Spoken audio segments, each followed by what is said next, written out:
Yes, ma'am. Yes, ma'am. Number of sales, overall sales, average sales of each agent. ठीक है जी, हर agent के लिए number of sales, overall sales and average sales निकालनी है। ठीक है, तो हमारे पास जो बेस डेटा सेट है वो सही है, सेम ही है। कल मैंने ना इसको सेव नहीं करा था, तो दैट इज वाई मैं इसको दोबारा से एक टेबल बना देती हूँ, और इस टेबल का नाम रख देते हैं सेल्स डेटा। चलिए जी, अब इसको टेबल बनाने का फायदा मुझे ये हुआ कि जब भी मुझे पाइवट टेबल के लिए रेंज प्रोवाइड करनी है ना, तो रेंज प्रोवाइड करते वक्त मुझे बार बार वो नहीं करना पड़ेगा, इधर इस शीट में नहीं आना पड़ेगा रेंज बताने के लिए। ठीक है, तो मैं यहाँ पे I am going to insert a pivot table. अरे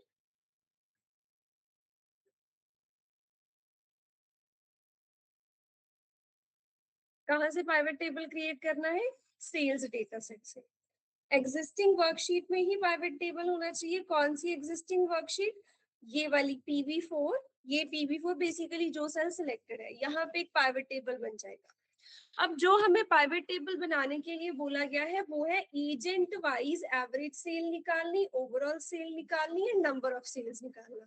तो दैट मीन्स मैं यहाँ पे एजेंट के नाम को क्या कर दूंगी, रोज में ड्रॉप कर दूंगी या कॉलम्स में। ठीक है, काम दोनों सेम ही करेंगे, पर आपको जो लग रहा है कि यार ये रो वाइज बेटर है तो उसको रोज में ड्रॉप कर दो, अगर लग रहा है कॉलम वाइज बेटर है तो कॉलम्स में ड्रॉप कर दो।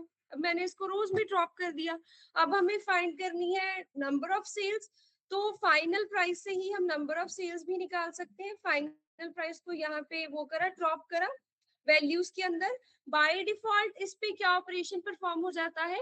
सम ऑपरेशन। हमेशा ये चीज हमने कल भी डिस्कस करी थी ना, व्हेनेवर हम एक कॉलम को ड्रॉप करते हैं in the values field, automatically sum formula get applied.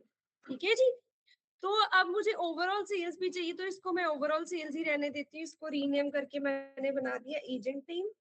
ये होगी हमारी ओवरऑल सेल्स। नेक्स्ट चीज जो हमें चाहिए दैट इज एवरेज सेल्स। फिर से फाइनल प्राइस को यहाँ पे ड्रॉप करा, तो बाय डिफॉल्ट ये क्या हो गया? सम हो गया, पर मुझे अब सम नहीं चाहिए, मुझे चाहिए इसका एवरेज। तो मैंने एवरेज सिलेक्ट करा और यहाँ पे लिख दिया एवरेज सेल्स। इसका फॉर्मेट ठीक करना है, हमेशा कभी भी इस फॉर्मेट में नहीं चाहिए। तो होम टैब में जाके मैं इसके डेसिमल जो है वो डिक्रीज कर रही हूँ टू RNF। ठीक है जी, तीसरी चीज जो हमें चाहिए that is number of sales. तो फिर से इस फाइनल प्राइस को ही ड्रॉप करा यहाँ पे, क्योंकि काउंट तो किसी भी कॉलम से करा जा सकता है, उसमें तो कोई दिक्कत नहीं है, राइट। तो काउंट करने के बाद अब मैंने फाइनली इसको क्या कर दिया, ये जो हमने अभी ड्रॉप करा है इसको दोबारा से चेंज करके अब कर दिया है काउंट, और इसको रीनेम कर दिया नंबर ऑफ सेल्स। तो ये देखो जी, हमारे पास सबसे पहले एजेंट वाइज सेल्स आती है कि किस एजेंट ने कितनी सेल्स करी है, टोटल कितनी थी, एवरेज कितनी थी, कितनी बार सेल्स करी है, आगे जी सारी डिटेल्स समझ आ गया। अब यहाँ पे एक चीज ध्यान से देखो कि जब हम यहाँ पे ये ऑटोमेटिकली ड्रॉप कर रहे हैं ना मल्टीपल, तो ऑटोमेटिकली ये जो वैल्यू वाला फील्ड है ये कॉलम्स में चला जाता है। क्यों? क्योंकि वैल्यूज के अंदर वट एवर इज प्रेजेंट उसके लिए डिफरेंट डिफरेंट कॉलम्स बना दिए जाते हैं, जो कि ऑटोमेटिकली हो रहा है, हम नहीं कर रहे। इतना समझ आया जी?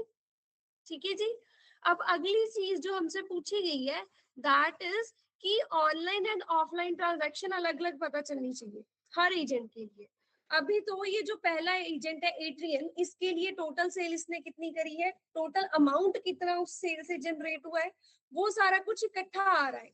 बट यहाँ पे एक चीज ध्यान से देखो, चाहे कोई भी हमारे पास एजेंट है, उसने जो सेल करी है उसकी देखो दो टाइप्स है, एक ऑनलाइन एक फिजिकल विजिट है, ऑनलाइन है फिजिकल विजिट है ना। तो हमें इस चीज को भी डिफरेंशिएट करना है कि ऑनलाइन सेल्स कितनी हुई है, ऑफलाइन सेल्स कितनी हुई है। दैट मीन्स अब ये इंफॉर्मेशन कौन से कॉलम में प्रेजेंट है, ऑर्डर टाइप में प्रेजेंट है। It means we are also going to use this order type column in our data set. अब देखो, इस ऑर्डर टाइप को मैं उठा के सबसे पहले रोज में ड्रॉप करके देखती हूँ। तो ऑर्डर ऑर्डर टाइप को रोज में ड्रॉप करा, देखो ऐसी सी कुछ इंफॉर्मेशन आ गई एड्रियन का टोटल तो आ ही रहा है कि इसने टोटल 255 सेल्स करी है, पर उसमें से ऑनलाइन कितनी थी और फिजिकल विजिट वाली यानी कि ऑफलाइन कितनी थी, वो इन्फॉर्मेशन भी आ रही है। Similarly for LBN, similarly for रॉच। ठीक है जी, तो ये करने बोला गया था हमें। अब इस चीज में कभी भी कंफ्यूज नहीं होना कि शायद कोई ये रूल है कि इसको रोज में ड्रॉप करना है, इसमें कॉलम, इसको कॉलम्स में, पर नहीं, इसको मैं कॉलम्स में भी ड्रॉप कर सकती हूँ। पर कॉलम्स में ड्रॉप करने से बहुत ठीक सा नहीं लग रहा है, कुछ समझ सा नहीं आ रहा है। That is why I am preferring कि इस ऑर्डर टाइप को रोज में ही ड्रॉप करा जाए इंस्टेड ऑफ कॉलम्स। नहीं देखो जी, ऐसे ही ज्यादा समझ आ रहा है, ज्यादा अंडरस्टैंडेबल है। दैट इज व्हाई मैंने रोज में ड्रॉप कर दिया। क्लियर है जी? कोई डाउट यहाँ तक किसी को? अब समझ आया सर आपको? थोड़ा समझ आया अभी भी? हाँ करो ना साइड बाय साइड, फिर ये चीजें पता लगेंगी।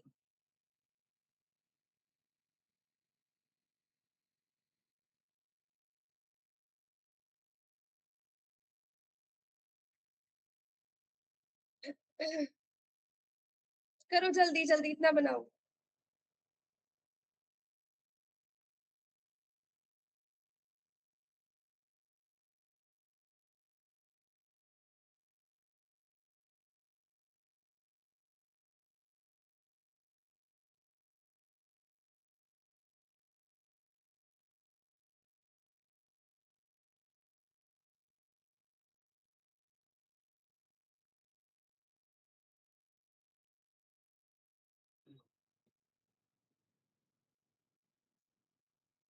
अगर कुछ नहीं समझ आया, कुछ नहीं हुआ, बता देना, मैं दोबारा एक्सप्लेन कर दूंगी। करो पहले ट्राई एक बार।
Overall sales of the month, ये कल करा था हमने।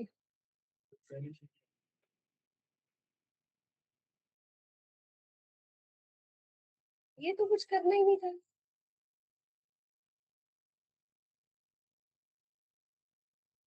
बस इतना करना था। That's it. सिर्फ सम ही फाइंड करना था, दैट्स इट। चेयर ले लो, बैठ लो। हाँ जी बताओ, क्या प्रॉब्लम आ रही है? ये आप डेट वाले कॉलम को हर बार क्यों ड्रॉप कर रहे हो इधर? डेट वाला कॉलम तो रिक्वायर्ड ही नहीं है ना।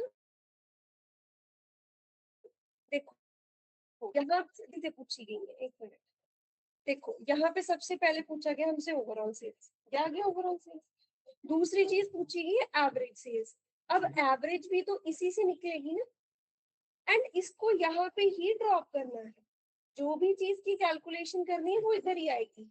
पर इस बार ना हमें क्या चाहिए, इस बार हमें एवरेज चाहिए, तो एडिट पे जाएंगे। इधर ना राइट क्लिक करके ऑप्शन आता है, यहाँ पे जब आप क्लिक करते हो ना वैल्यू फील्ड सेटिंग आता है, इधर से हमें चाहिए एवरेज, सिलेक्ट करा और यहाँ पे हम इसको रीनेम कर देंगे एवरेज सेल्स, या कीजिए एवरेज सेल्स। अब इसका फॉर्मेट, ऑनलाइन भी कोई और भी कोई ऐसा स्टूडेंट है जिसको समझ नहीं आया तो दोबारा से एक्सप्लेन कर दूं क्या, आगे समझिए, कर दूं कर दूं, चलो ठीक है बैठ जाओ उधर, फिर सबको समझाती हूँ। देखो जी ध्यान से, सबसे पहले तो पाइवट टेबल होता क्या है। पाइवट टेबल होता है कि जो हमारा पूरा का पूरा डेटा सेट है, अगर मुझे उसकी समराइजेशन करनी है।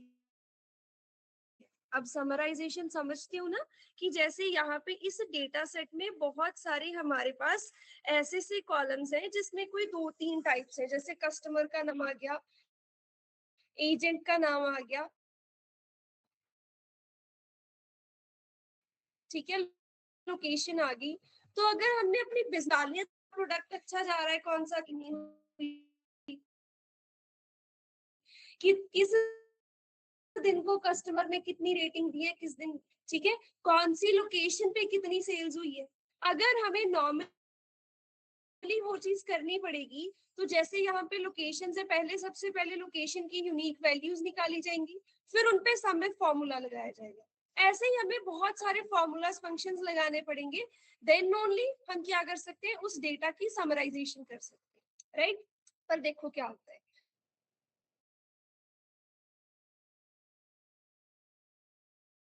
पाइवट टेबल्स उस चीज को करने के लिए हमारे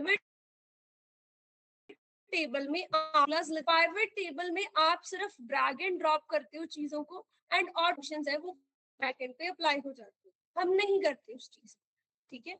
अब एक पाइवट टेबल को इंसर्ट करने का बड़ा सिंपल तरीका होता है, इंसर्ट में जाएंगे, पाइवट टेबल का ऑप्शन आता है। तो सबसे पहली चीज जो हमसे पूछी जाती है that is select a table और रेंज, किस टेबल से आप क्रिएट करना चाहते हो या किस रेंज से। अगर आपने टेबल नहीं बनाया, रेंज पास कर दो कि A1 से लेके कुछ O2578 2600 तक मेरा डेटा है, पर क्योंकि मैंने टेबल बनाया तो मुझे रेंज वाली शीट में जाने की जरूरत नहीं है, मैं सीधा लिख सकती हूँ कि जो सेल्स डेटा है ना, उससे हमें एक वो बना आता है कि आपने क्या वर्कशीट में ऐड करना है, नहीं मैं नई वर्कशीट बना के उसमें पाइवट टेबल रखना चाहती हूँ या किसी एग्जिस्टिंग में।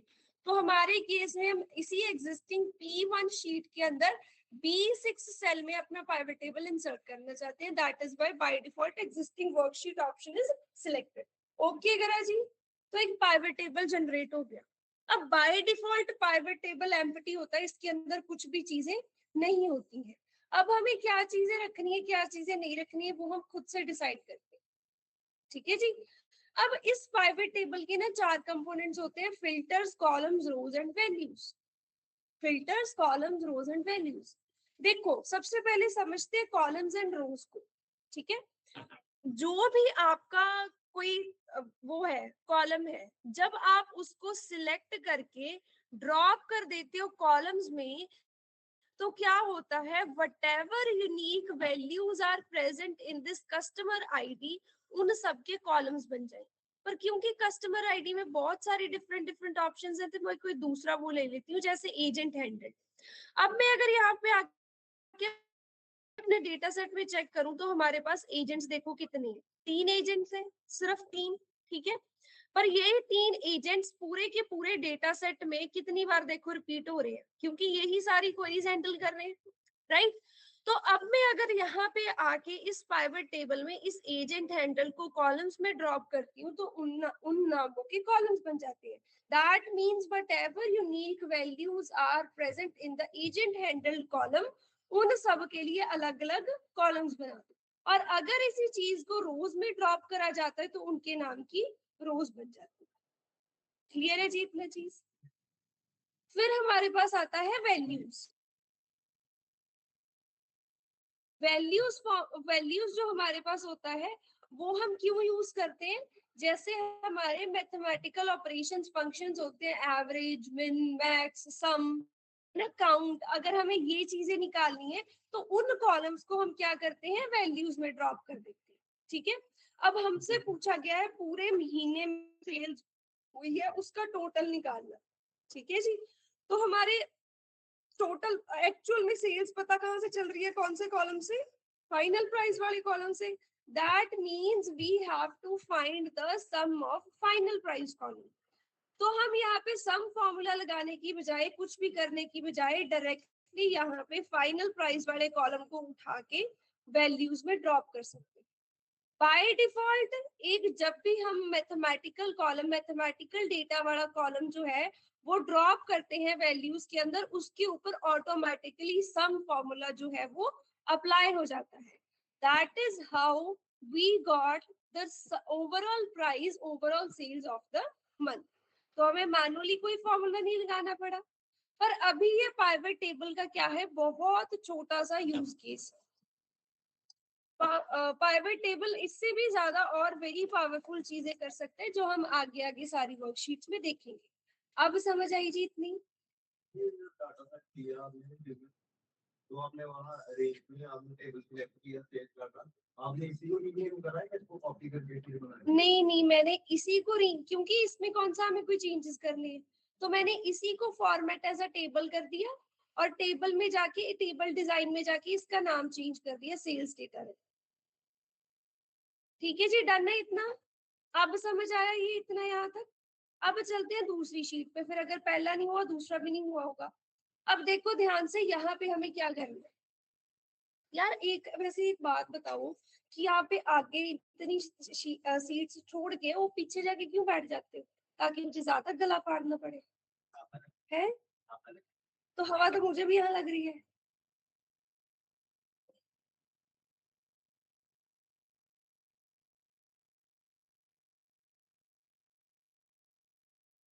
अगर तो वो आगे और सीट्स अवेलेबल नहीं है फिर तो मेरी मजबूरी हो जाएगी ना कि गला फाड़ना पड़ेगा। आगे बैठा करो यार, मैं कौन सा करंट मारती हूँ कि इधर पास आगे बैठोगे चांटा पड़ जाएगा। ऐसा थोड़ी है कुछ। आगे बैठा करो कल से, ठीक है? चलिए जी अगली चीज देखते हैं। अब हमें फिर से क्या चीज फाइंड करनी है, एक एवरेज सेल फाइंड करनी है, जो हमारी एवरेज सेल हुई है पूरे महीने में। ठीक है, दूसरी चीज हाईएस्ट सेल, तीसरी चीज लोएस्ट सेल। अब हाईएस्ट सेल अमाउंट कितना था, लोएस्ट सेल अमाउंट कितना था, सारा कुछ फिर कौन से कॉलम से पता चलेगा? फाइनल प्राइस से ही। दैट मीन्स हमें फिर से पाइवट टेबल जनरेट करना है। अरे ये क्या हो गया?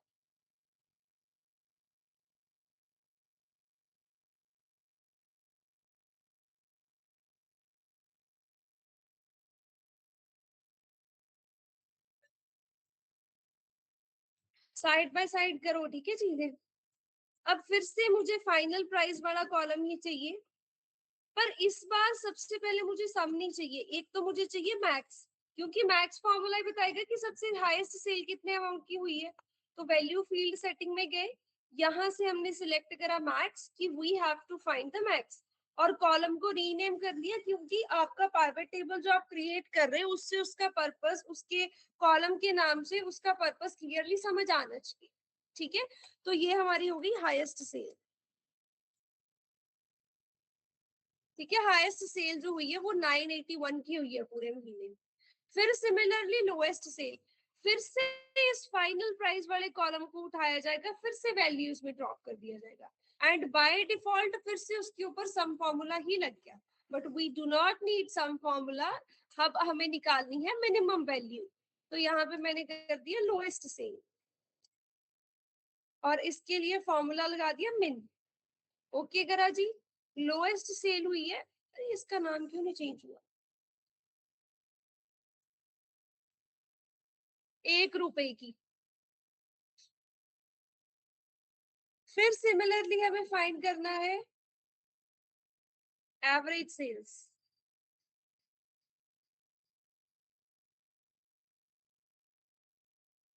चलिए जी, फिर से मतलब we have to use the final price column, but this time we have to apply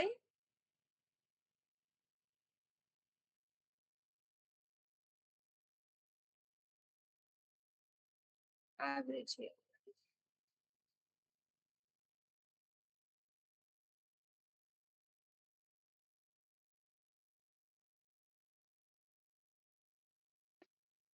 ये होगी जी एवरेज सेल।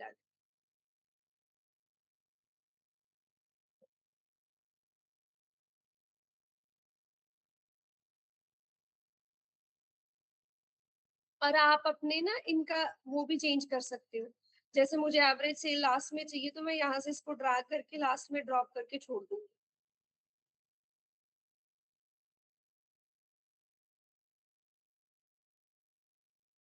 करो जी इतना।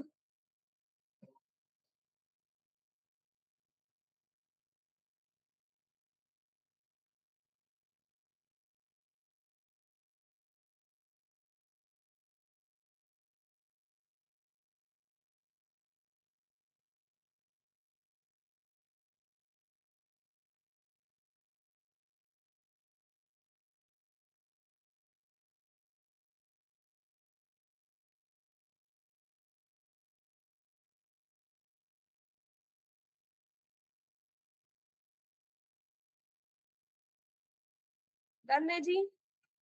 आप समझ आ गया सबको या अब भी डाउट है किसी को? सर आपको आ गया समझ? क्लियर है? नेक्स्ट ये वाला हो गया था फिर।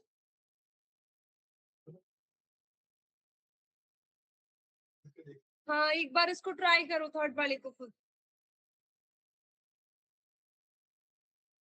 और अगर आपको देखो सेम ही क्वेश्चन पूछा जा रहा है ना तो बार बार पाइवट टेबल इंसर्ट करने की बजाय हम डायरेक्टली इस पाइवट टेबल को कॉपी करके यहाँ पे पेस्ट करके जो चीजें चेंज करनी है, जैसे हमें एक तो एवरेज सेल चाहिए, दूसरी चाहिए number of sales and overall sales, तो मैं इसी को भी चेंज कर सकती हूँ यहाँ से कि यहाँ से मुझे ना हाईएस्ट नहीं चाहिए, यहाँ से एवरेज तो चलो चाहिए,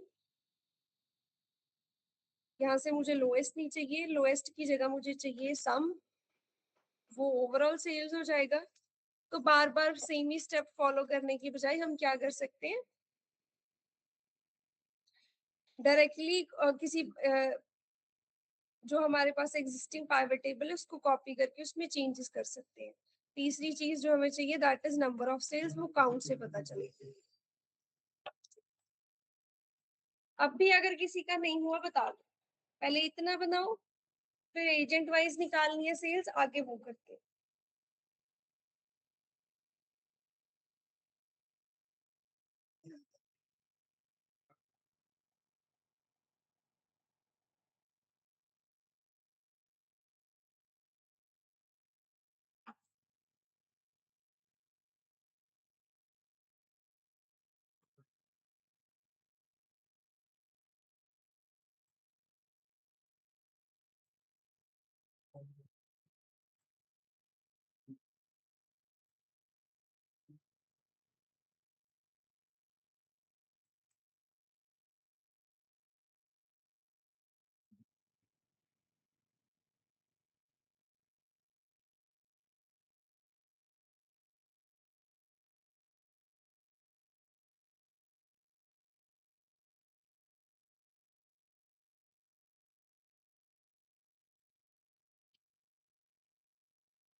ठीक है हो गया। हाँ नंबर ऑफ सेल्स तो चाहे किसी भी कॉलम से फाइंड कर लो, ऑर्डर आईडी से फाइंड कर लो, हाँ काउंट कर लेना इसको।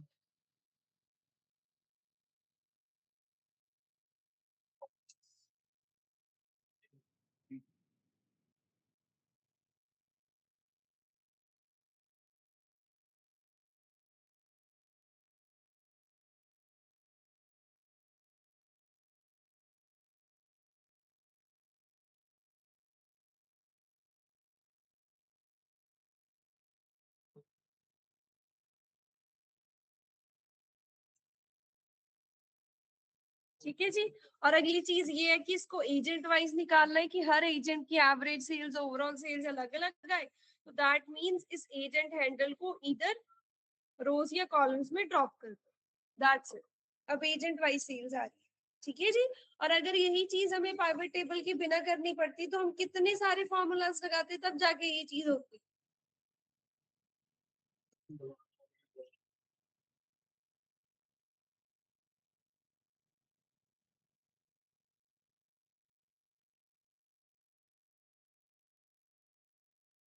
ठीक है, डन करें आगे।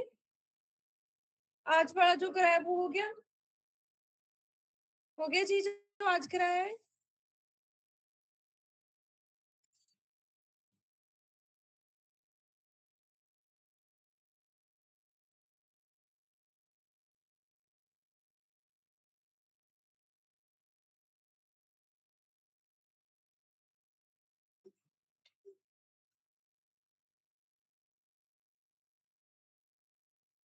नेक्स्ट क्वेश्चन देखो फिर। Overall sales for each product highest to lowest.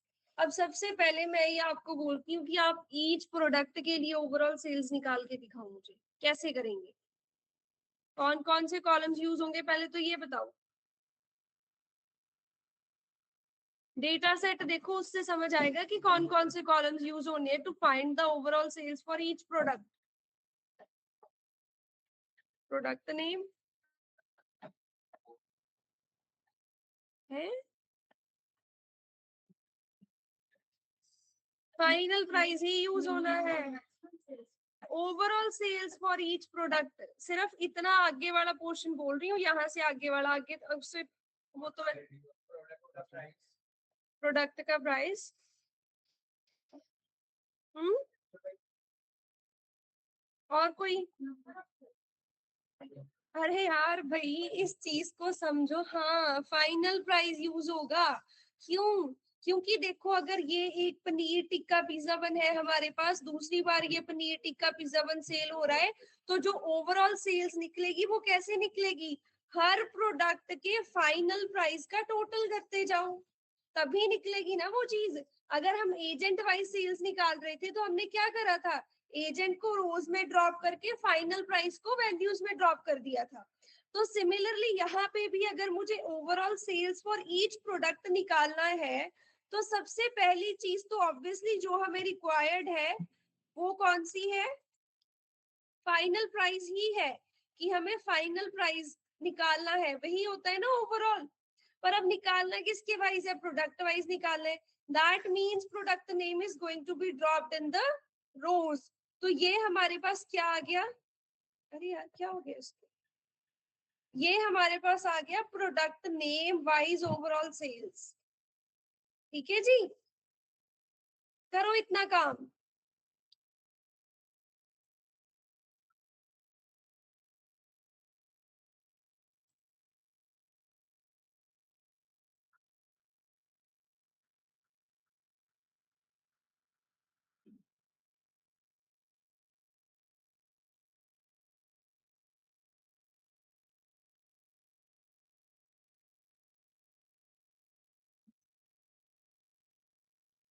अब एक काम करके दिखाओ, मैं यहाँ पे दो क्वेश्चंस लिख रही हूँ, सभी इन दोनों के लिए पाइवट टेबल्स बनाओ, मैं चेक करूंगी।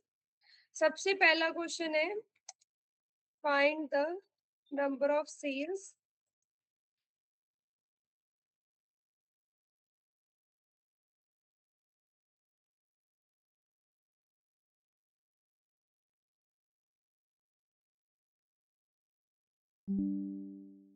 Location wise. दूसरा क्वेश्चन है, location wise number of sales find करनी है कि अगर आंध्र प्रदेश है उसमें कितनी टोटल सेल हुई है, असम है उसमें टोटल कितनी सेल हुई है, बिहार में कितनी नंबर टोटल सेल्स हुई है। एंड दूसरी चीज जो आपने करनी है दैट इज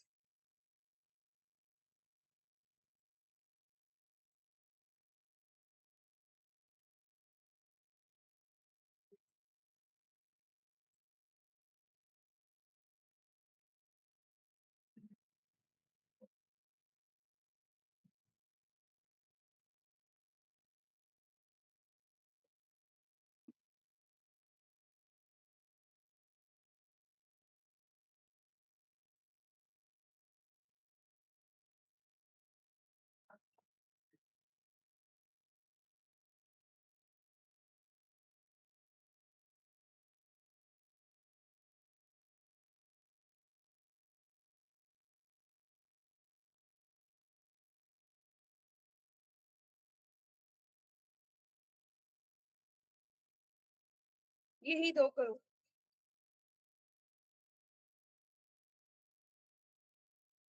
अरे ये गलत लिख दिया।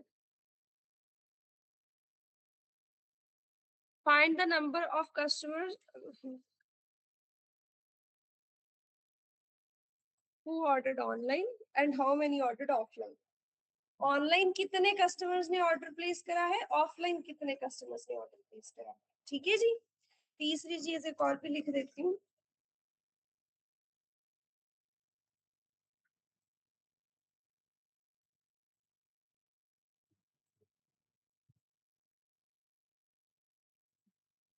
करो ये 3।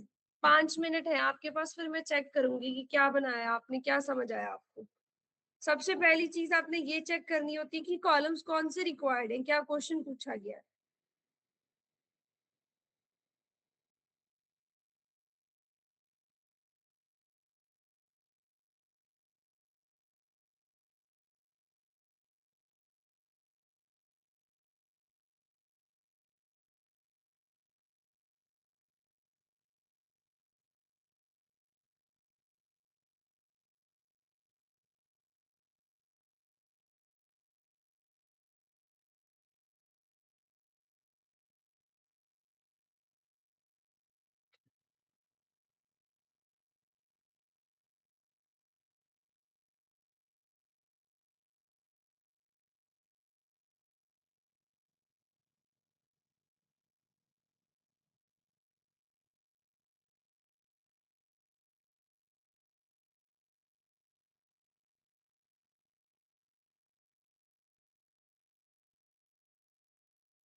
ये नंबर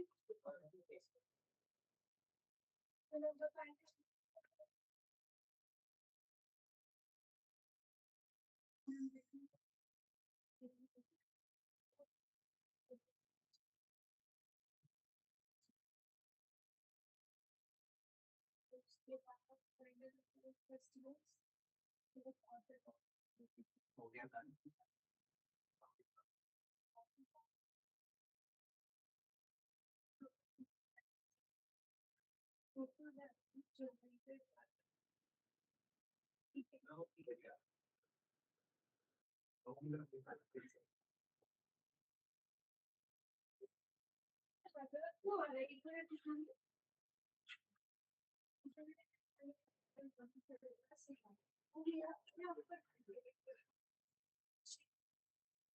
कस्टमर नेम काउंट कर दिया।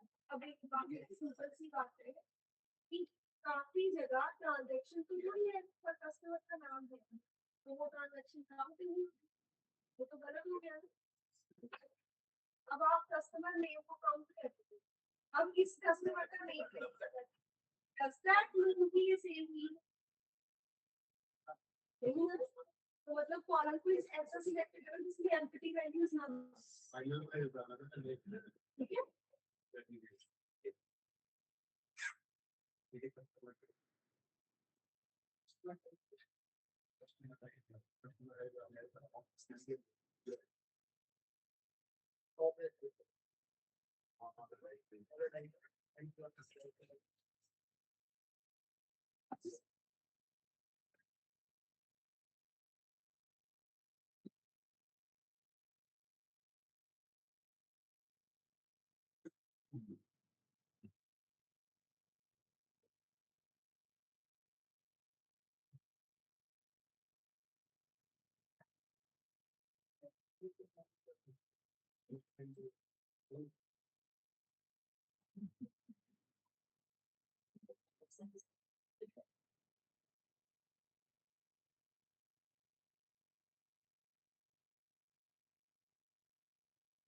देखो जी, जिसको नहीं समझ आया, सबसे पहले तो location wise number of sales find करनी थी कि हर लोकेशन में कितनी सेल हुई है एक महीने में। तो दैट मीन्स सबसे पहला जो हमें कॉलम चाहिए दैट इज लोकेशन। मैंने क्या कर दिया, लोकेशन को ड्रॉप कर दिया रोज में। एंड क्योंकि हमें नंबर ऑफ सेल्स फाइंड करनी थी, तो नंबर ऑफ सेल्स तो किसी भी कॉलम से फाइंड करी जाती है, तो दैट इज वाई मैंने फाइनल प्राइस वाला कॉलम ही सिलेक्ट करा। बाय डिफॉल्ट इसका सम हो जाता है, but we are not asked कि हमें टोटल सेल्स चाहिए कि कितनी टोटल सेल हुई है, हमें बोला गया है कि नंबर ऑफ सेल फाइंड करो। तो that is why we are going to use count, that is number of sales. तो ये हमारे पास आ गई location wise number of sales. ठीक है जी। दूसरा था find the number of customers who ordered online and how many ordered offline. हमें ये देखना था कितने कस्टमर्स ने ऑनलाइन ऑर्डर प्लेस करा है, कितनों ने ऑफलाइन ऑर्डर प्लेस करा है। दैट मीन्स कि सबसे पहली चीज जो हमें चाहिए थी that was this order type, contact type basically, कि ऑनलाइन है या ऑफलाइन है। कॉन्टेक्ट टाइप नहीं है, ऑर्डर टाइप। ये आ गया जी ऑर्डर टाइप। अब हमें ये फाइंड करना है कितने कस्टमर्स ने ऑनलाइन ऑर्डर प्लेस करा, कितनों ने फिजिकल विजिट से ऑर्डर प्लेस करा। तो ये चीज तो यहाँ पे ऑर्डर कस्टमर आईडी के साथ हो सकती है। कस्टमर आईडी अगर हम कॉलम देखेंगे तो कस्टमर आईडी कॉलम में we have no null values, कोई भी ब्लैंक्स नहीं है, राइट। नेम में तो देखो ब्लैंक्स है। नेम वाला कॉलम अगर हम सोचे ना कि नेम्स को काउंट कर लेते हैं, तो नेम्स काफी जगह ब्लैंक है, यहाँ पे ब्लैंक दिखाई दे रहा है, यहाँ पे ब्लैंक दिखाई दे रहा है। तो इवन तो ये ट्रांजैक्शन हुई है, ये ऑनलाइन हुई है, बट स्टिल ये काउंट नहीं करा जाएगा क्योंकि यहाँ पे नाम है नहीं। तो that is why I am preferring this customer ID column. तो that means for the sales we have to count the customer IDs कि कितनी कस्टमर्स आईडी के सामने ऑनलाइन आ रहा है, कितनी कस्टमर आईडीज के सामने ऑफलाइन आ रहा है। तो this is how we are getting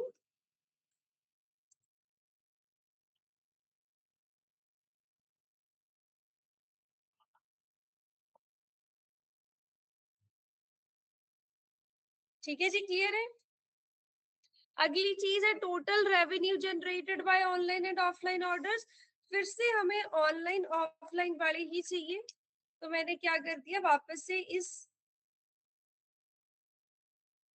order type को इधर ड्रॉप करा। अब मुझे टोटल रेवेन्यू चाहिए, तो टोटल रेवेन्यू कहाँ से पता चल रहा है, फाइनल प्राइस वाले कॉलम से पता चल रहा है। दैट मीन्स जितनी टोटल सेल हुई है उनमें से ऑलमोस्ट 50-50% ही है, 50% ऑनलाइन हुई, 50% ही ऑफलाइन हुई है, थोड़ा बहुत ही फर्क है। ठीक है जी, ये तीन चीजें फाइंड करनी थी। तो क्वेश्चन को हमें ध्यान से एनालाइज करना होता है कि हमें कॉलम्स रिक्वायर्ड कौन से है और उनके ऊपर कौन सा ऑपरेशन परफॉर्म करना है। क्लियर है जी इतना। यहाँ पे इस पे किसी को भी डाउट हो, कोई चीज ना समझ आई हो।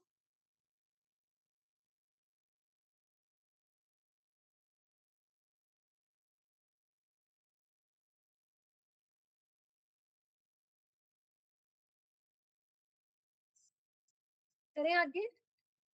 अब मैं पता क्या करूंगी, एक डेटा सेट भेज के उसके लिए पाइवट टेबल के क्वेश्चंस भेज दूंगी, ठीक है, कि आपने खुद से पाइवट टेबल्स क्रिएट करानी है।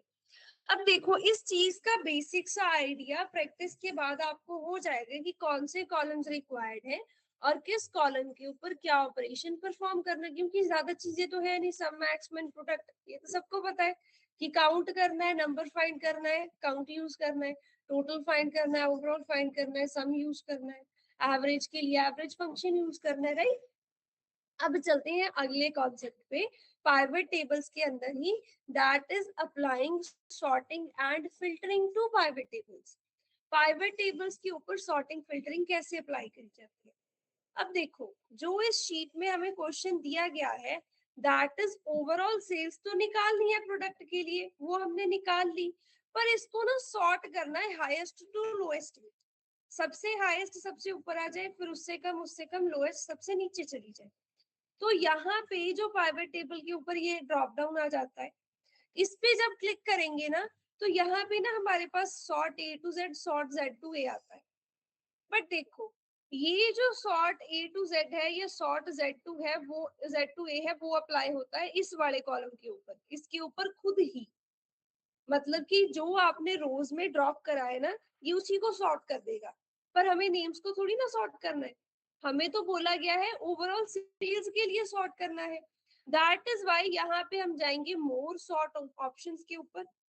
मोर सॉर्ट ऑप्शंस के केस में हमसे पूछा जाता है कि हमें असेंडिंग ऑर्डर चाहिए या डिसेंडिंग ऑर्डर चाहिए, तो मुझे डिसेंडिंग ऑर्डर चाहिए, वही होता है ना हाईएस्ट टू लोएस्ट।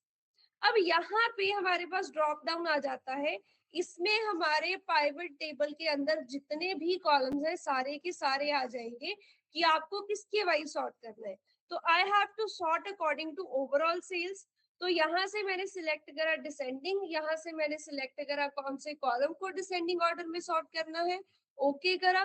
तो our table pivot table got sorted in descending manner according to the overall sales of the products. ठीक है जी। अगर आपने ये रो को ही वो करना है, सॉर्ट करना है, फिर तो हम डायरेक्टली यहाँ से कर सकते हैं। पर अगर इस रो लेबल के अलावा आप किसी दूसरे कॉलम को सॉर्ट करना चाहते हो, फिर जाया जाता है मोर सॉर्ट ऑप्शंस के अंदर। ठीक है जी, डन है इतना, कर लिया अप्लाई, आगे चले फिर। Next we have overall. अच्छा, अब सॉर्टिंग समझ आ गई ना कि नॉर्मल सॉर्टिंग करने की बजाय हम क्या करते हैं, हमेशा पाइवट टेबल्स के केस में इधर से सॉर्टिंग ही प्रेफर करते हैं। और सॉर्टिंग के अंदर एक ऑप्शन तो डायरेक्टली यहाँ पे ही आ जाता है, पर अगर आप किसी और कॉलम के ऊपर सॉर्टिंग अप्लाई करना चाहते हो, मोर में जाओगे, असेंडिंग में करना है, डिसेंडिंग में करना है, पूछ लिया जाएगा कौन से कॉलम के अकॉर्डिंगली करना है, अपना कॉलम सिलेक्ट करके ओके कर देना है। our table pivot table will get sorted according to the selected column। ठीक है जी, डन है, आगे समझ। अगली चीज है applying filter to a pivot table. ठीक है जी, एक पाइवट टेबल के ऊपर फिल्टर कैसे लगाया जाता है। अब पाइवट टेबल्स के अंदर ना 3 टाइप के फिल्टर्स होते हैं, row filters, label filters and report filters. वो तीनों फिल्टर्स हम एक एक करके डिस्कस करेंगे कौन से होते हैं। देखो सबसे पहले तो overall sales for each product, मतलब कि वापस से overall sales for each product same ही चीज चाहिए, तो मैं दोबारा से क्रिएट करने की बजाय आई एम कॉपिंग दिस, और एंड में क्या कर रही हूँ, यहाँ पे इसी को यूज कर रही हूँ। ठीक है जी, जो पहले मैंने पाइवट टेबल बनाया। अब मेरे से पूछा जा रहा है ओवरऑल सेल्स सिर्फ उन्हीं प्रोडक्ट्स की दिखनी चाहिए जो क्रिस्पी हैं। अब यहाँ पे कितने क्रिस्पी प्रोडक्ट्स दिखाई दे रहे हैं आपको? 2, एक ये वाला और एक ये वाला, 2 प्रोडक्ट्स है ना क्रिस्पी। अब हमें बोला गया है कि सिर्फ क्रिस्पी प्रोडक्ट्स को ही ढूंढना है, तो यहाँ पे हमें क्या लगाना पड़ेगा, फिल्टर अप्लाई करना पड़ेगा। फिल्टर अप्लाई करने के लिए भी यहाँ पे ऑप्शंस आते हैं। देखो मैंने आपको बताया we have 3 type of filters, एक होते हैं लेबल फिल्टर्स, एक होते हैं वैल्यू फिल्टर्स, और एक होते हैं रिपोर्ट फिल्टर्स। अब लेबल फिल्टर्स कौन से होते हैं, whatever you have dropped inside the columns or in the rows, उनके ऊपर जो फिल्टर अप्लाई करा जाता है उसको लेबल फिल्टर बोला जाता है। मतलब कि जो आपने यहाँ पे पहला ही कॉलम बना दिया जिसमें डिफरेंट डिफरेंट वैल्यूज हैं, अगर आप इस पे, इनको लेबल्स बोला जाता है, अगर आप इनके ऊपर फिल्टर अप्लाई करना चाहते हो then we have to apply label filter. But अगर इसके अलावा यहाँ पे जो भी हमारे पास कैलकुलेटेड फील्ड्स आ रहे हैं, उन कैलकुलेटेड फील्ड्स के ऊपर आप फिल्टर लगाना चाहते हो, उसको बोला जाता है वैल्यू फिल्टर। ठीक है, तो हमारे केस में हमने क्रिस्पी प्रोडक्ट्स ढूंढने हैं, तो हमें कौन से फिल्टर की जरूरत है, लेबल फिल्टर की। लेबल फिल्टर क्यों, क्योंकि ये इसको बोला जाता है, ये जो आपने रोज में ड्रॉप करा है इसको बोला जाता है लेबल। तो इन लेबल्स के ऊपर फिल्टर अप्लाई करना है then we have to use the label filters. ठीक है जी। तो मैं यहाँ पे जाऊंगी, लेबल फिल्टर में क्लिक करूंगी। अब देखो लेबल फिल्टर में क्या क्या ऑप्शंस आ रही है। equals, not equals, begin with, not begins with, end with, does not end with, contains, does not contain, greater than, less than, between, not between, सारे ऑप्शंस आ रहे हैं ऑलमोस्ट। तो हमारे केस में कौन सा रिक्वायर्ड है? कंटेन्स रिक्वायर्ड है। तो हम कंटेन्स पे क्लिक करेंगे। क्या होना चाहिए उसके अंदर? क्रिस्पी। ओके करा जी, तो देखो सिर्फ क्रिस्पी प्रोडक्ट्स आ गए। सिंपल। ठीक है जी।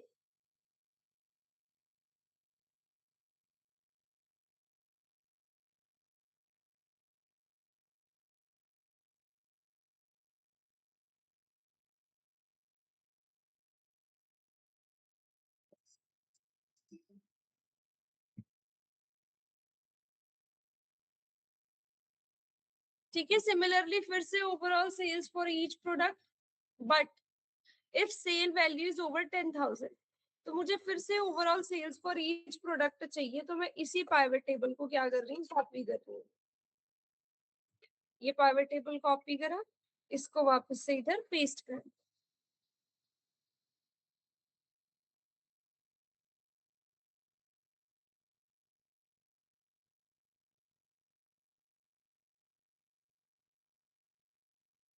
ठीक है। अब देखो, अब हमसे क्या पूछा जा रहा है? सिर्फ उन्हीं प्रोडक्ट्स का दिखाना है जिनकी सेल वैल्यू 10,000 से ज्यादा आ रही है, मतलब ये वैल्यू जो है वो 10,000 से ज्यादा आ रही है। तो अब हमें फिर से फिल्टर अप्लाई करना पड़ेगा, पर कौन सा फिल्टर? Value filter. ठीक है। इस बार हमें लेबल को नहीं फिल्टर करना है, इस बार हमें कैलकुलेटेड फील्ड को फिल्टर करना है, और उसको बोला जाता है वैल्यू फिल्टर। मतलब whatever is dropped inside the values column, if we have to filter for those, उनके लिए अप्लाई होता है वैल्यू फिल्टर। यहीं से हो जाएगा। ठीक है। इसी पे क्लिक करेंगे, वैल्यू फिल्टर्स में जाएंगे, ग्रेटर देन लगा देंगे।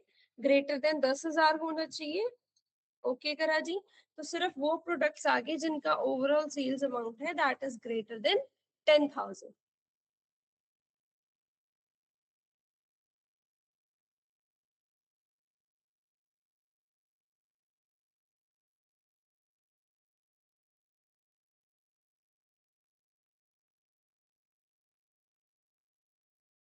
ठीक है जी, डन। करें आगे।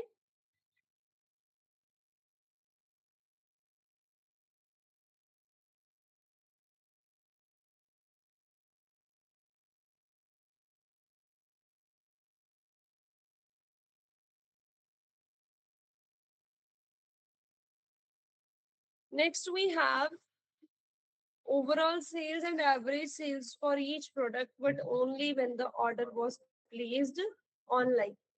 तो सबसे पहले क्या निकालते हैं? Overall sales and average sales. सबसे पहले क्या निकालेंगे? Overall sales, average sales.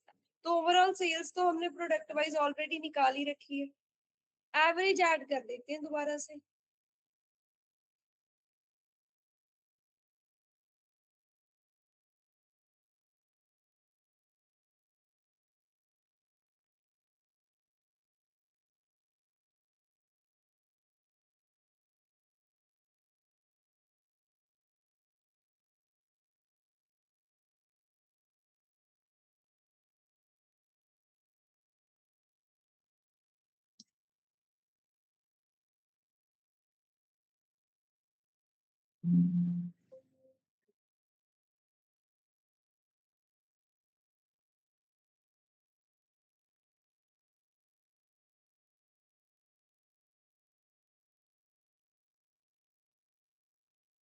करो इतना।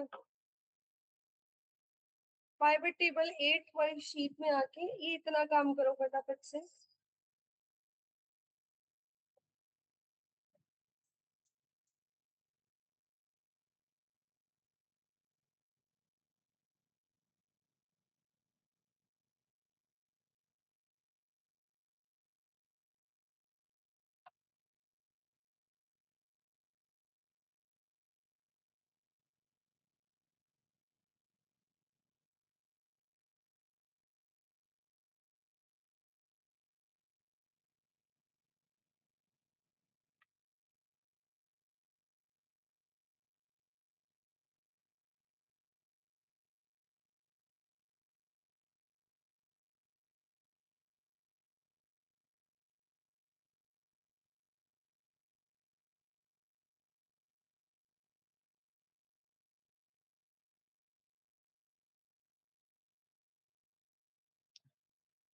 हो गया जी?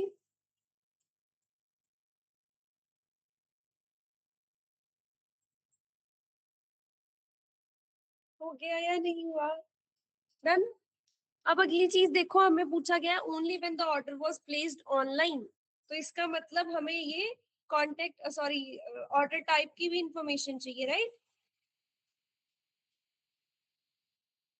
तो मैं क्या कर रही हूँ, अरे यार ये क्यों नहीं चल रहा है?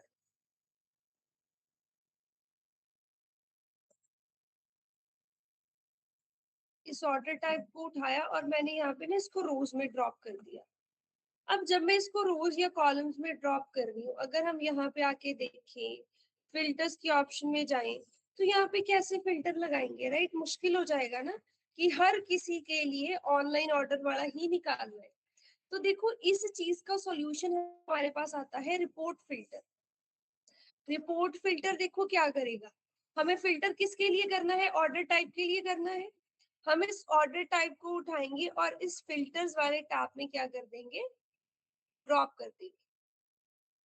अब यहाँ पे देखो, इधर हमारे पास एक ड्रॉप डाउन बन के आ गया। मैं क्या कर सकती हूँ, जब मैं इस ड्रॉप डाउन पे क्लिक करती हूँ, मैंने सिर्फ ऑनलाइन पे क्लिक करा, ओके करा, तो ये हमारी सारी की सारी सिर्फ ऑनलाइन वाली सेल्स आ गई। ठीक है जी। अगर मैं देखो यहाँ पे आ रही है ना सेल्स, सिर्फ ग्रैंड टोटल 11,000 की आ रहा है और एक पहले प्रोडक्ट की 27,000 आ रही है। अगर मैंने ऑल पे क्लिक कर दिया, ओके करा, देखो चेंज होगी। ठीक है जी। तो बेसिकली सारा का सारा डेटा फिल्टर हो रहा है, हम यहाँ से सिलेक्ट कर रहे हैं कि मुझे सिर्फ फिजिकल विजिट वाली सेल चाहिए। ठीक है, ये सिर्फ फिजिकल विजिट वाली आ रही है। मुझे सिर्फ और सिर्फ ऑनलाइन वाली चाहिए, तो ये सिर्फ ऑनलाइन वाली सेल्स आ रही है। तो हमारी फायदा क्या हो गया, दो अलग अलग इंटरफेसेस बन गए ना, ऑनलाइन के लिए अलग, ऑफलाइन के लिए अलग, और उसी इंटरफेस पे हम सारा ज्वाइंट भी देख सकते हैं। इसको बोला जाता है रिपोर्ट फिल्टर। ठीक है जी। आप किसी भी चीज के लिए रिपोर्ट फिल्टर लगा सकते हो। सपोज मैंने सोचा कि यार मुझे तो इस एजेंट हैंडल के अकॉर्डिंगली रिपोर्ट फिल्टर चाहिए, तो मैंने एजेंट हैंडल पे क्लिक करा,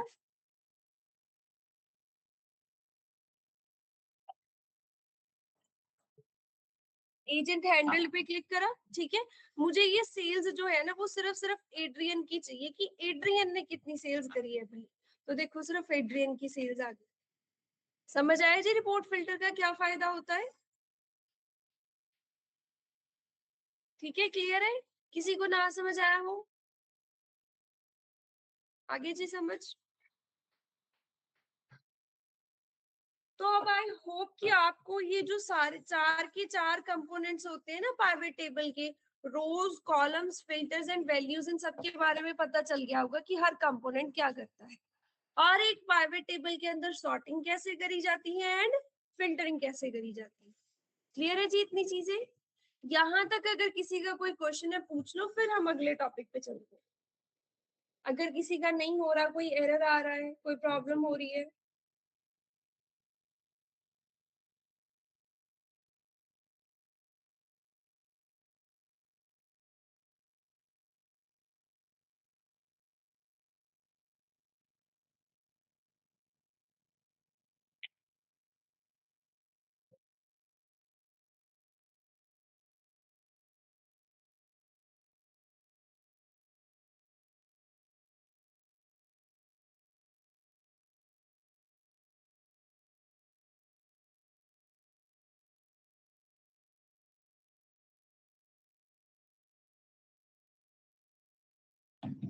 ओके जी, करें आगे।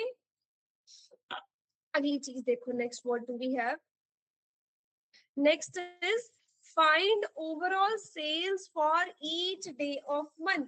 महीने के हर दिन के लिए हमें क्या करना है, ओवरऑल सेल्स फाइंड करनी है। Very easy right. क्या करना पड़ेगा जी हमें, है कॉन्टेक्ट डेट को हम क्या करेंगे, कॉन्टेक्ट डेट को रोज में ड्रॉप कर देंगे एंड फाइनल प्राइस को वैल्यूज में। Very good. पर जब हम डेट के साथ काम करते हैं ना, थोड़ा सा डिफरेंस आता है। हमने कुछ गलत नहीं करा है, अभी जो हमने करा बिल्कुल ठीक करा है।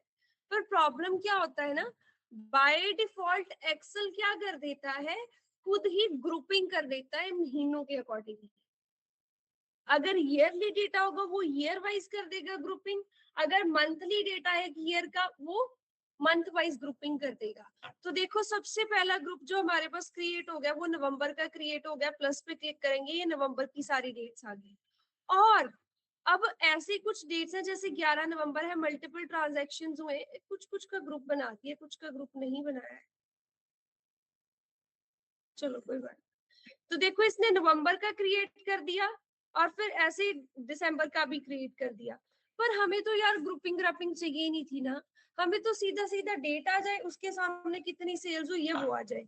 तो मैं यहाँ पे क्या कर सकती हूँ, देखो by default whenever date column is dropped in the pivot tables, automatically ये देखो दो चीजें जनरेट हो गई हैं, डेज एंड मंथ्स। क्या हमने जनरेट करी है? हमारे पास ये कॉलम्स थे? नहीं थे ये कॉलम्स, राइट? तो मैंने यहाँ पे क्या करा, जो एक्स्ट्रा क्रिएट हुए हैं ये कॉन्टेक्ट डेट तो मैंने खुद ही ड्रॉप करा था, ठीक है। इसके अलावा इस कॉन्टेक्ट डेट के अलावा एक ये, इसको यहाँ से बाहर निकाल देना है और इसको भी यहाँ से बाहर निकाल देना है। जो एक्स्ट्रा दो क्रिएट हुए थे उनको यहाँ से ड्रैग करके बाहर निकाल देना है, हमें रोज में नहीं रखना है। तो अब हमारे पास इंडिविजुअली डेट वाइज जो ओवरऑल सेल्स हुई है वो आ गई। क्लियर है जी? ये हम खुद कंट्रोल नहीं करते, एक्सेल ऑटोमेटिकली क्या कर देता है, जब भी उसको डेट का कॉलम प्रोवाइड करा जाता है वो थोड़ा सा डिफरेंटली बिहेव करता है कि वो ग्रुपिंग कर देता है, ठीक है जी। हम उन ग्रुप्स को मैन्युअली बाहर निकाल सकते हैं कि हमें नहीं चाहिए। क्लियर है जी? करो इतना चीज।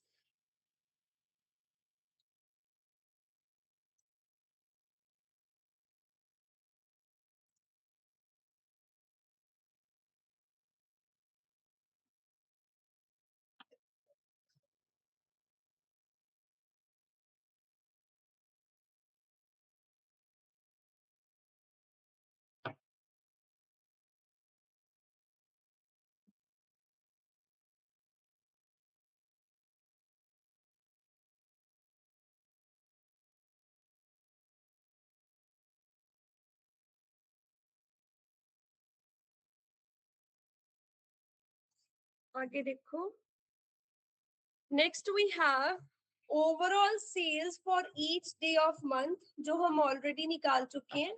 तो मैं पहले तो इसी को कॉपी करके यहाँ पे, ये हो गया ना क्रिएट सबका, मैं इसी को कॉपी करके अगली शीट में पेस्ट कर देंगे। पर अगली चीज जो हमसे पूछी गई है दैट इज कि आप डेट वाइज ओवरऑल सेल्स तो निकाल ही रहे हो, इसके साथ साथ हमें एक और चीज भी चाहिए, वो है customer satisfaction for each day. मतलब कि अब कस्टमर सेटिस्फेक्शन देख के बताओ किस कॉलम से पता चल रही है कस्टमर सेटिस्फेक्शन? रेटिंग गिवन से। That means we are also going to need rating given column here. पर क्या रेटिंग ऐसे कैलकुलेट करी जाती है? नहीं, हमें क्या फाइंड करना होता है? एवरेज फाइंड करना होता है, ठीक है। अगर दिन में मेरे पास आउट ऑफ 5 3 कस्टमर्स जो है वो 4 रेटिंग देके गए हैं, तो मेरी ओवरऑल रेटिंग कितनी हुई? 4 ही हुई ना, ठीक है जी। नहीं 4 कैसे? हाँ 4 ही हुई, क्योंकि ओवरऑल एवरेज फाइंड करनी है बेसिकली, तो स्टिल 4 ही रहेगी। तो इट मींस यहाँ पे instead of sum of rating given we are going to use average. ये आ गया जी। पर रेटिंग में अभी भी प्रॉब्लम आ रही है कि वो इतने सारे डेसिमल्स में आ रही है। तो मैंने क्या करा, इस पूरे के पूरे कॉलम को सिलेक्ट करके इसका फॉर्मेट जो है वो चेंज करके क्या कर दिया, नंबर बना दिया। ऐसी सी rating 7.33 is okay, but 7 point बहुत सारे 3 इज नॉट ओके, ठीक है जी।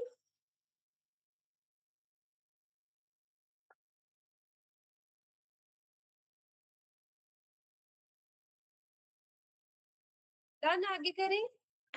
Next we have top 3 and bottom 3 products in term of overall sales, but also include the customer satisfaction. तो देखो अब हमें क्या चाहिए, अब हमें क्या लगाना पड़ेगा, पहले तो प्रोडक्ट वाइज ओवरऑल सेल्स निकाल लेंगे, ओवरऑल सेल्स के साथ साथ प्रोडक्ट वाइज कस्टमर सेटिस्फेक्शन भी निकाल देंगे। फिर हमें टॉप 3 एंड बॉटम 3 प्रोडक्ट्स चाहिए। फिल्टर लगाना है, करके देखो क्या करना है इसके अंदर खुद से, फिर मैं अगला करवाती हूँ।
ओके जी।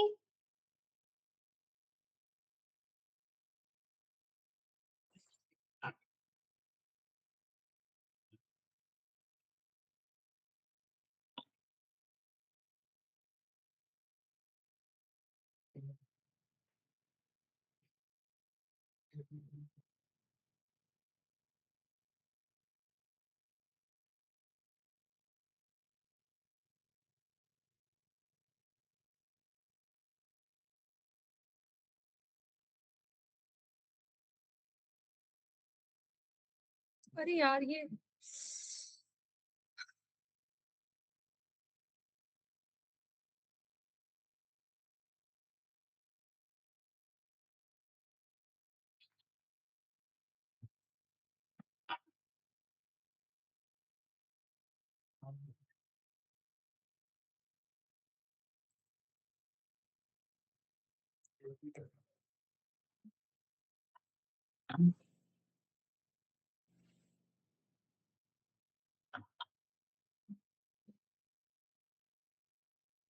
यहाँ से देखो हमें क्या करना है, वैल्यू फिल्टर लगाना है। वैल्यू फिल्टर में जाके टॉप 10 का ऑप्शन आता है, बट यहाँ पे देखो मुझे टॉप 10 तो चाहिए नहीं, ना ही 10 प्रोडक्ट्स हैं, मुझे चाहिए सिर्फ और सिर्फ टॉप के 3।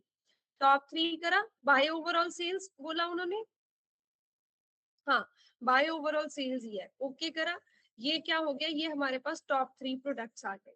मैं क्या कर सकती हूँ, मैं इसी को कॉपी करके यहाँ पे पेस्ट करके इधर से टॉप 3 की जगह अब क्या कर सकती हूँ, वैल्यू फिल्टर में जाके टॉप 3 की जगह यहाँ से निकाल सकती हूँ बॉटम 3। तो ये देखो जी, इतना सिंपल सा काम था, top 3 as well as the bottom 3 products in terms of overall sales हमारे पास आ गए। क्लियर है जी, हो गया ना सबका। Next is group the rating of customers into 3 categories and find sales for each category। सबसे पहली चीज जो हमें पूछी गई है वो क्या है, रेटिंग वाइज जो है वो हमें ओवरऑल सेल्स फाइंड करनी है ना, कि जब जब कस्टमर ने रेटिंग 1 दी है तो 1 रेटिंग वाले के केस में हमारे पास कितनी टोटल सेल हुई है, 2 रेटिंग के केस में कितनी टोटल सेल हुई है, यही बोला गया है ना। रेटिंग वाइज हमें सेल्स फाइंड करनी है एंड देन उस रेटिंग के ग्रुप्स भी बनाने हैं कि 1 टू लेके 3 तक जो ग्रुप है वो पुअरली सेटिस्फाइड का, 4 से 8 जो है वो न्यूट्रल है, 8 एंड अबव का हाई सेटिस्फेक्शन है। That means first of all I am going to need, अरे यार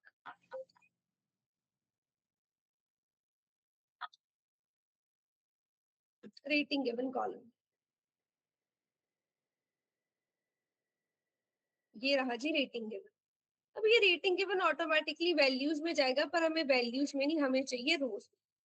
तो ये सारी की सारी रेटिंग की ऑप्शंस आ गई 1 2 3 4 5 6 7 8 9 10, और हमें इसके लिए अब फाइंड करनी है टोटल सेल्स। तो that is why I am going to use final price here.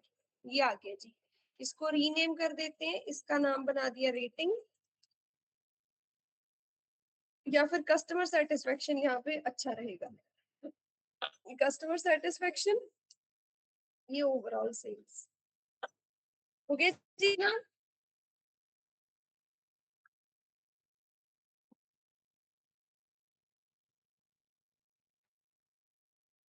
Done. अगली चीज देखो, अगला हमें करना है इनको ग्रुप। देखो ग्रुप करने के लिए क्या करना होता है, सबसे पहले तो मुझे इन तीनों की तीनों उनका ग्रुप बनाना है। तो मैं तीनों सिलेक्ट करें, क्योंकि 1 से लेके 3 तक है ना poor satisfaction, less than 4 basically. अब इस पाइवट टेबल एनालाइज में जाना है, यहाँ पे ग्रुप सिलेक्शन का ऑप्शन आता है, group selection. Group group selection पे क्लिक करेंगे तो देखो इन तीनों का एक सिंगल ग्रुप बन गया, बन गया ना तीनों का एक सिंगल ग्रुप।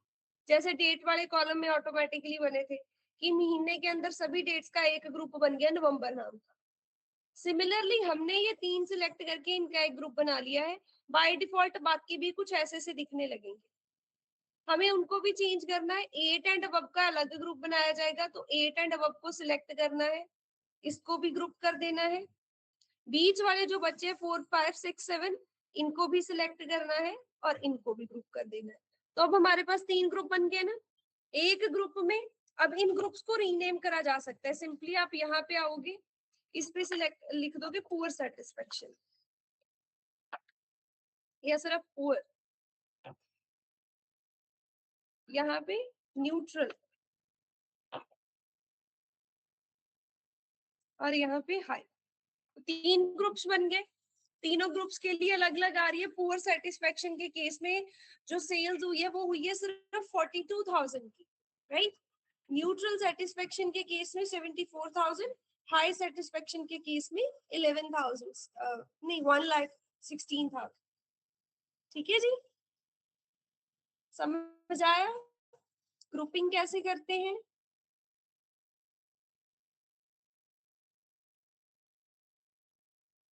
अगर किसी से नहीं हो रहा दोबारा पूछ लेना।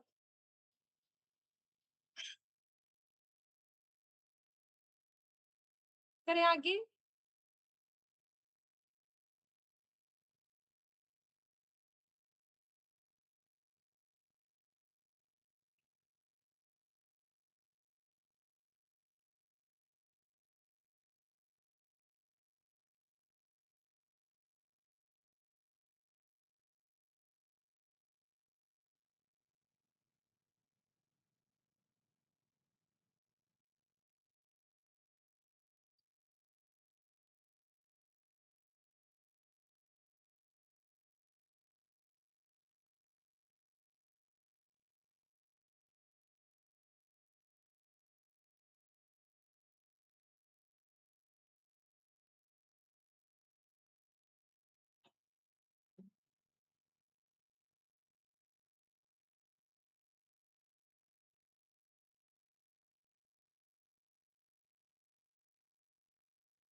हो गया जी, करें आगे। नेक्स्ट अगला क्वेश्चन देखो, group the sales dates into week and find sales for each week. तो बेसिकली कॉन्टेक्ट डेट वाला ही यूज होना है। तो मैंने यहाँ पे अभी कॉन्टेक्ट डेट बनाया था क्या? बिल्कुल बनाया था जी। ये मैं कॉन्टेक्ट डेट वाला ही कॉपी कर रही हूँ। ये चाहिए था हमें यहाँ पे। अब हमें बोला गया है इस कॉन्टेक्ट डेट को वीक्स में वो करना है। बेसिकली 7 दिनों का एक ग्रुप बनाना है, ऐसा ही होता है ना? ठीक है, तो देखो जब मैं इस पे जाऊंगी ना, डेट के केस में हम ग्रुप सिलेक्शन को ग्रुप करने जाएंगे। डेट के केस में ग्रुप करने के कुछ अलग ऑप्शंस आ जाते हैं। तो यहाँ पे पूछा जा रहा है कि आपकी जो पहली वैल्यू है वो है 1/11/2023 और जो आपकी वैल्यू आखिरी है वो 23 दिसंबर 2023। क्या आप इसके अकॉर्डिंगली ग्रुप बनाना चाहते हो? तो अभी के लिए मैं इसके अकॉर्डिंगली ही बनाना चाहती हूँ। बाय डिफॉल्ट यहाँ पे डेज और मंथ्स दोनों सिलेक्टेड होते हैं, पर हमें मंथ वाइज ग्रुप नहीं चाहिए, हमें डे वाइज ग्रुप चाहिए ना, कि 7 दिनों का ग्रुप बन जाए। तो मंथ को मैंने डिसिलेक्ट कर दिया, सिर्फ डेज को सिलेक्ट रखा। और यहाँ पे पूछा जा रहा है कितने नंबर ऑफ डेज का एक ग्रुप बनाना है? 7 नंबर ऑफ डेज का एक ग्रुप बनाना है। ओके करा जी। अब हमारे पास 1 से लेके 7 तक, 8 से लेके 14 तक ग्रुप बन जाएंगे। ठीक है जी। और अगर आप ऐसा कुछ चाहते हो कि एग्जैक्ट जैसे, ये जरूरी थोड़ी ना 1 तारीख जो है वो मंडे को आ रही थी और 7 तारीख नेक्स्ट उसको आ रही थी, तो एक, तो आप स्टार्टिंग डेट वगैरह चेंज कर सकते हो एक्चुअल डेट वगैरह देख के। ठीक है जी। तो डेट के केस में ग्रुपिंग जो है वो डेज मंथ्स वाइज ऑटोमेटिकली हमारे पास ऑप्शन आ जाती है, हम क्या कर सकते हैं उसको सिलेक्ट कर सकते हैं। क्लियर है जी इतना? यहाँ तक कोई डाउट किसी को? अप्लाई करके देखो ये फटाफट।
हो गया जितना। अब अगला कॉन्सेप्ट, इससे अगला हम कल करेंगे। ठीक है, आज की क्लास में ये जो जितना भी कराया है इसको दोबारा करके देख लेना, और अगर मेरे पास टाइम हुआ तो मैं एक डेटा सेट भी भेजूंगी, उसके ऊपर भी प्रैक्टिस कर लेना। ठीक है जी। क्लियर है इतनी चीज? कोई भी यहाँ तक कुछ किसी का नहीं हुआ हो गया जी सबका? ठीक है, अब अटेंडेंस लगा लूं, फिर आप लोग जा सकते हो। ऑनलाइन हो गया ना सबका? किसी को कोई प्रॉब्लम तो नहीं आ रही?